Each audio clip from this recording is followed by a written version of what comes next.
आत्मीय भाइयों एवं बहनों, आपको पुस्तक परिवार निर्माण की विधि व्यवस्था लेखक श्री राम शर्मा आचार्य, विषय शिष्टता की उपयोगी रीत नीति पढ़कर सुनाते हैं। आइए सुनते हैं, चिंतन मनन स्वाध्याय सत्संग करते हैं, अपने ज्ञान को परिष्कृत करते हैं।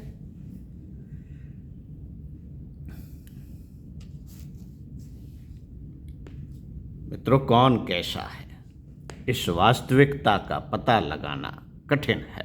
इसके लिए लंबे समय का सानिध्य और गतिविधियों का गंभीरता पूर्वक पर्यवेक्षण करना चाहिए। उसमें कमी रहे तो संपर्क क्षेत्र के लोगों के संबंध में भी गलतफहमी रह जाती है। जिसे खरा समझा गया था वह खोटा निकलता है। कई बार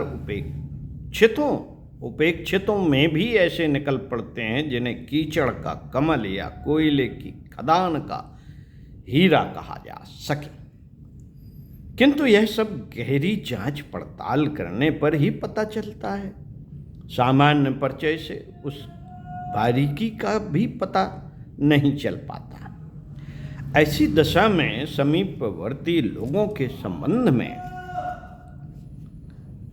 वास्तविकता की जानकारी नहीं हो पाती। इस अनभिज्ञता में कई बार धोखा और जोखिम भी उठाना पड़ता है। मोटी परख का एक सरल तरीका है शिष्टाचार का अवलोकन। सभ्य व्यक्ति की वाणी में शालीनता होती है जो मुंह खोलते ही प्रकट होती है। अपनी अभिव्यक्ति नम्र स्तर की होना और दूसरों के प्रति आदर का भाव प्रकट करना, ये दोनों ही परस्पर मिलकर वाणी की शालीनता प्रकट करते हैं। यह परिचय लेखनी से ही मिलता है। किन्हीं के पत्र किस स्तर के हैं, उनसे क्या अभिव्यक्तियां प्रकट होती हैं, इसे सहज ही जाना जाता है। आजकल फेसबुक व्हाट्सएप की पोस्ट से भी जाना जा सकता है। वार्ता शुरू करने वाला और उसका उत्तर देने वाला अपने कथन में नम्रता सद्भावना का पुट किस मात्रा में रख रहा है, इसे देखकर तीसरा समीपस्थ व्यक्ति यह अनुमान लगा सकता है कि दोनों पक्षों में से किसमें किस मात्रा में सज्जनता है। वस्तुतः सज्जनता का व्यवहार ही किसी व्यक्तित्व के स्तर का परिचायक है। इस जानकारी के बाद ही यह प्रश्न उठता है कि किसके साथ किस प्रकार का व्यवहार किया जाए, संपर्क जोड़ा जाए, सहयोग दिया जाए। वाणी को प्रवक्ता का पद दिया गया है।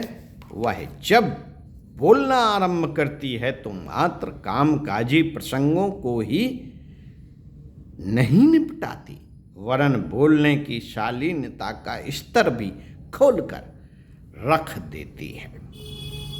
इसमें शक मात्र ही नहीं होती, उसमें शक मात्र ही नहीं होती, साथ ऐसी गंध भी खुली होती है जिससे आदमी के मर्म स्थल को पहचाना जा सके, उसकी सज्जनता का प्रामाणिकता का स्तर नापा जा सके।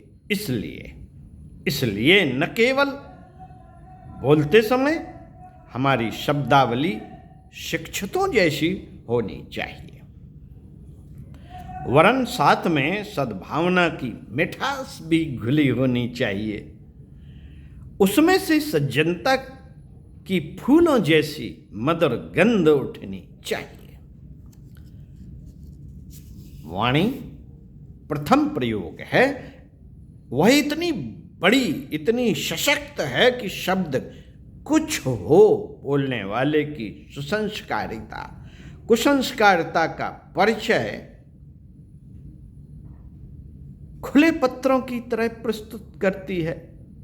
इसके बाद शिष्टता की परिधि में व्यवहार के अन्य शिष्टाचार आते हैं, जैसे बैठने के लिए स्वेच्छा से वह जगह चुनना जो सर्वसाधारण के लिए मानी जाती है।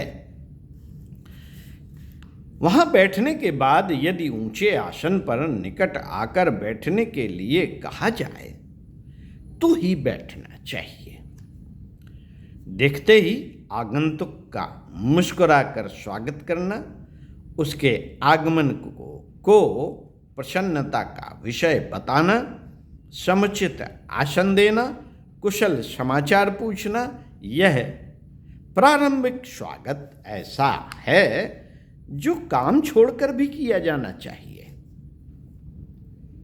इसके बाद यदि जरूरी काम रुका पड़ा हो तो उसके लिए आज्ञा मांग कर अपना आवश्यक कार्य करने के लिए चला जाना चाहिए।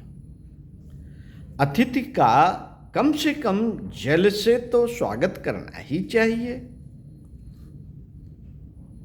सौंप सुपारी जैसा कुछ सस्ता उपहार हो तो उसे भी भेंट किया जा सकता है।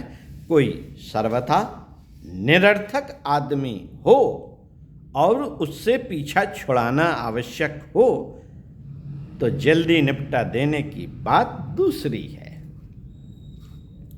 फिर भी अपनी ओर से यथासंभव शिष्टता का निर्वाह होना ही चाहिए, चाहे उसका निर्वाह ही सीमित क्यों ना बन पड़े।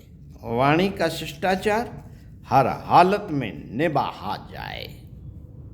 किसी से कटु शब्द न बोले जाएं, न किसी को धमकी, चुनौती आदि दी जाए। दूसरा असभ्यता पर उतरे तो उस समय उसे अपनी भड़ास निकाल लेने दी जाए। बाद में अवसर पाकर उसे वस्तु स्थित समझा दी जाए। अक्सर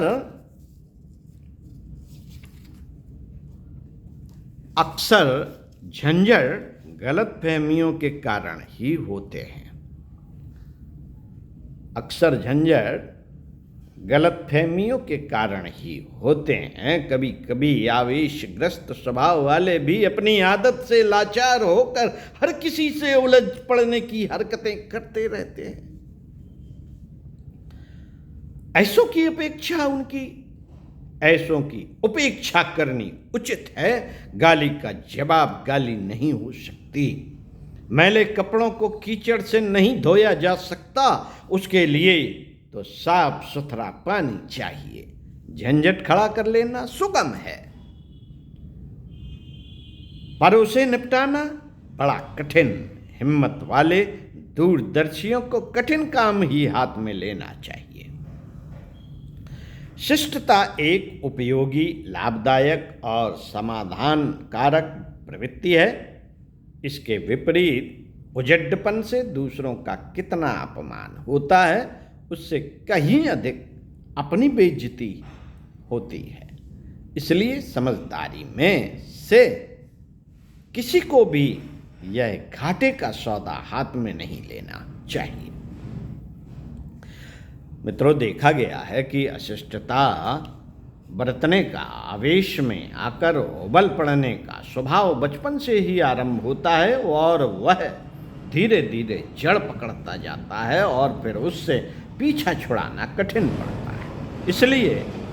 इसलिए सतर्क अभिभावकों, अध्यापकों को जहां बच्चों के संबंध में कामकाजी बातों के अतिरिक्त यह भी ध्यान रखना चाहिए कि कहीं उनकी आदतों से अनौचित तो घर नहीं कर रहा।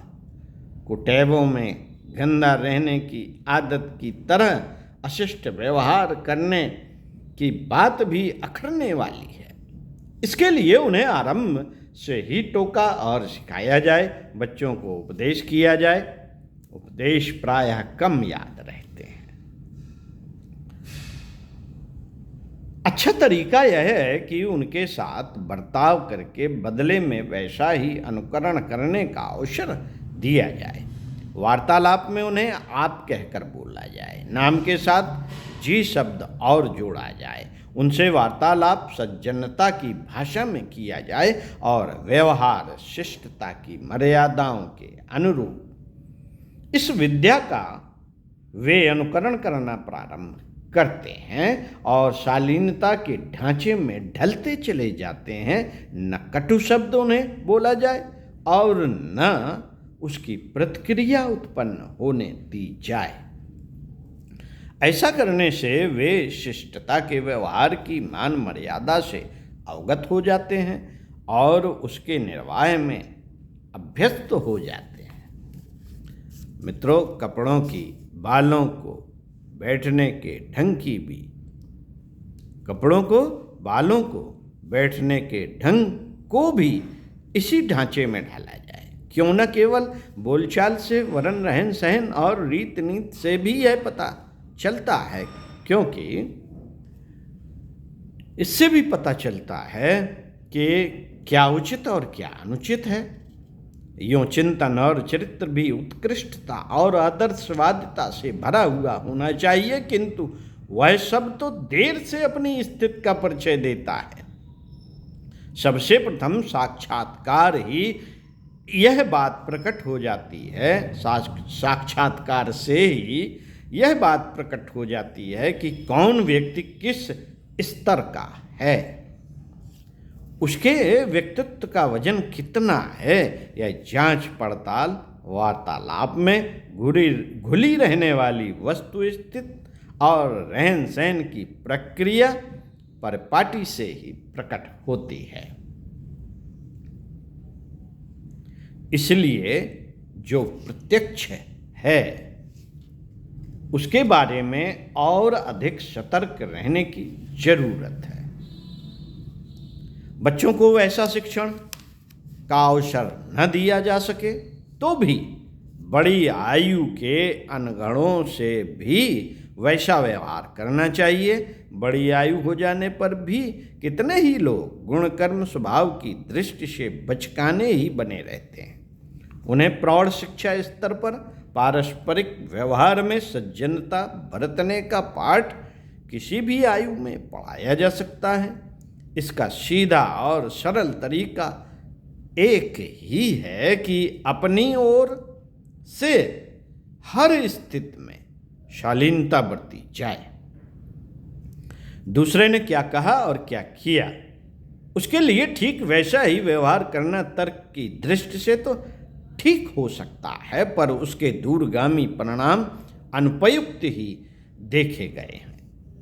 विचारशील भावी परिणति और संभावनाओं को ही महत्व देते हैं और आशाजनक परिस्थितियां उत्पन्न करने के लिए सज्जनोचित व्यवहार के रूप में बीजारोपण करते हैं। अतिथि सत्कार में अलग विचार विनिमय के अवसरों में प्रायः शिष्टाचार का प्रकटीकरण होता है। पत्राचार में भी भाव संवेदनाओं की झलक रहती है। निजी रहन सहन, चाल ढाल, रुझान, हलचल में भी यह तत्व भीतर से उभर कर बाहर आता है। विक्षिप्तों को उनकी चाल ढाल भाव भंगिमा से सहज पहचाना जा सकता है। इसी प्रकार अशिष्टों की अनगढ़ हरकतों से भी यह जाना जा सकता है कि उनका स्तर क्या है। कपड़े मैले कुचैले, बटन खुले, जूते फटे, बाल बिखरे देखकर भी किसी की असभ्यता को आंका जा सकता है। सभ्य सामाजिक बनने के लिए हर किसी को अपनी चेष्टाएं ऐसी रखनी पड़ती हैं कि प्रथम साक्षात्कार में ही दूसरों पर छाप पड़े और उलटकर सम्मान सत्कार मिले। शिष्टाचार का मूल मंत्र है मित्रों, शिष्टाचार का मूल मंत्र है अपनी नम्रता और दूसरों का सम्मान। इस कसौटी पर जो जितना खरा उतरता है उसे उतना ही सभ्य सुसंस्कृत समझा जाएगा। जो अपना अहंकार जताते और दूसरों का अपमान करते हैं वे असभ्य गिने जाते हैं। आवश्यक नहीं कि ऐसा घटिया प्रदर्शन मारपीट से, गाली गलौज से ही किया जाए। ऐसी दुर्गंध साधारण वार्तालाप में भी भरी हो सकती है। कई व्यक्ति अपनी शेखी बघाड़ते रहने के आदी होते हैं। उनका यह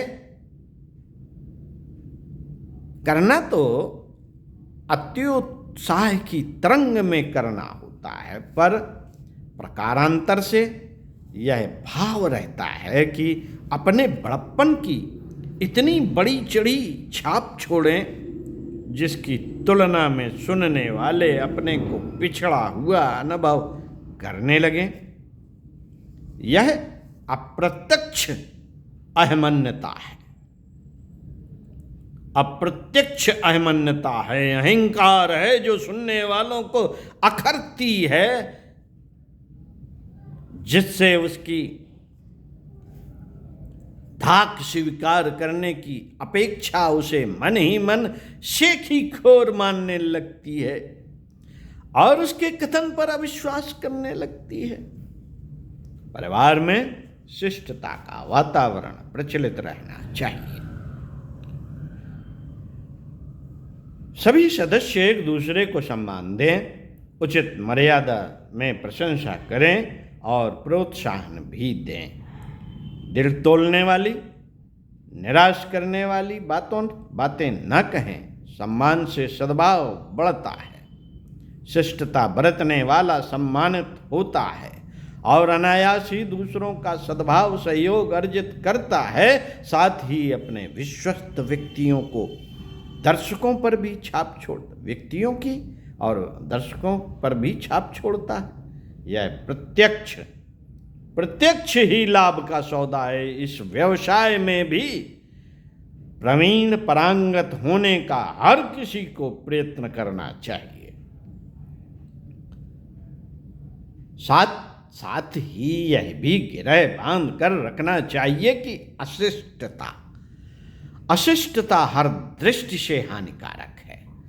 यह अपना स्तर गिराती है, मित्रों को शत्रु बनाती है और जो सहयोगी था उसे असहयोग करने के लिए प्रेरित करती है। इसकी हानि भले ही तत्काल किसी की समझ में ना आए, पर परिणाम सामने आने पर विदित होता है कि एक ऐसी कुटेव पाल ली गई जो पग पग पर अनर्थ खड़े करती रहती है। ओम शांति। साथियों, अगले वीडियो में सुव्यवस्था एक रचनात्मक प्रवृत्ति पढ़कर सुनाएंगे इसी पुस्तक से। सुनते रहिए, जो सुना गया है उस पर चिंतन मनन करते रहिए, बार बार सुनिए।